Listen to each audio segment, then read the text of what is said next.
കേളകം മലയാമ്പടിയിൽ നാടകസംഘം സഞ്ചരിച്ച mini bus മറിഞ്ഞ് 2 പേർക്ക് ദാരുണാന്ത്യം. കായംകുളം സ്വദേശി അഞ്ജലി, കരുനാഗപ്പള്ളി സ്വദേശി ജെസി മോഹൻ എന്നിവരാണ് മരിച്ചത്. ഇന്ന് പുലർച്ചെ 4 മണിയോടെയാണ് അപകടം നടന്നത്. രാത്രി നാടകം കഴിഞ്ഞ് കടന്നപ്പള്ളിയിൽ നിന്നും ബത്തേരിയിലേക്ക് പോകുന്ന വഴിയായിരുന്നു മിനി ബസ് മറിഞ്ഞത്. ദേവ കമ്മ്യൂണിക്കേഷൻ കായംകുളം എന്ന നാടക സംഘം സഞ്ചരിച്ച ബസ്സാണ് അപകടത്തിൽപ്പെട്ടത്. മലയാമ്പടിയിൽ കുത്തനെയുള്ള കയറ്റം കയറുന്നതിനിടെ ബസ്സിന് നിയന്ത്രണം വിട്ട് മറിയുകയായിരുന്നു. 14 പേരായിരുന്നു ബസ്സിലുണ്ടായിരുന്നത്. ഇതിൽ 9 പേർക്ക് ഗുരുതരമായി പരിക്കേറ്റിട്ടുണ്ട്. ഇവരെ കണ്ണൂരിലെ സ്വകാര്യ ആശുപത്രിയിൽ പ്രവേശിപ്പിച്ചതായി നാട്ടുകാർ പറഞ്ഞു.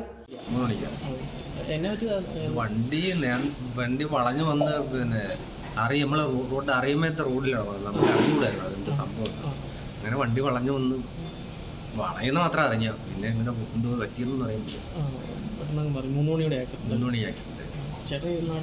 നാടകത്തിലുള്ള ലൈറ്റ് വർക്കറാണ്.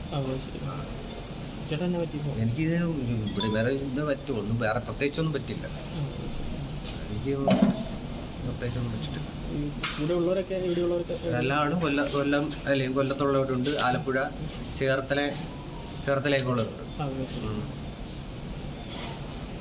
ബസ്സിലുണ്ടായിരുന്ന മറ്റുള്ളവരുടെ പരിക്ക് ഗുരുതരമല്ല. News desk byline.